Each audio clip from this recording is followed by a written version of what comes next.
মৃত্যুর পূর্বে আপনার সঙ্গে বেয়াদবি করতে। দ্বিতীয়ত, জবেহের সময় আপনার চোখ কাপড় দিয়ে বেঁধে নিন। যদি আমার মুখের দিকে তাকান তবে আপনার মনে দয়া জাগতে পারে, যা আল্লাহর আদেশ পালনে বাধা সৃষ্টি করতে পারে।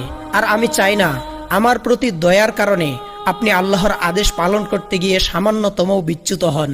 তৃতীয়ত, জবেহের পর আমার রক্তমাখা জামা আমার আম্মাজানের কাছে দিয়ে তাকে আমার সালাম জানাবেন। তাকে বলবেন, এই ত্যাগের বিনিময়ে আমরা বেহেশতে একসঙ্গে থাকব।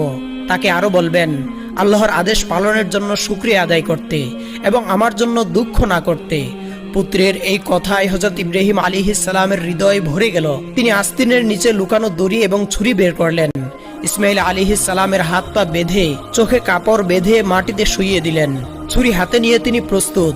তার একমাত্র সন্তানকে জবেহ করতে তিনি দৃঢ় প্রতিজ্ঞ। আল্লাহর আদেশ পালনে কোনো শক্তি আজ তাকে বাধা দিতে পারবে না। এই দৃশ্য দেখে আসমান জমিনের ফেরেশতারা প্রকম্পিত হলেন। তারা আল্লাহর তাসবিহ ও পবিত্রতা ঘোষণা করতে লাগলেন। হযরত ইব্রাহিম আলাইহিস সালাম ইসমাইলের গলায় ছুরি চালাতে যাচ্ছেন। ঠিক তখনই আল্লাহ রাব্বুল আলামিন ছুরিকে নির্দেশ দিলেন, হে ছুরি, খবরদার, তুমি ইসমাইলের গলার একটি পশমও কাটবে না। তুমি যদি তার গলার একটি পশমও কাটো, তোমার জন্য জাহান্নাম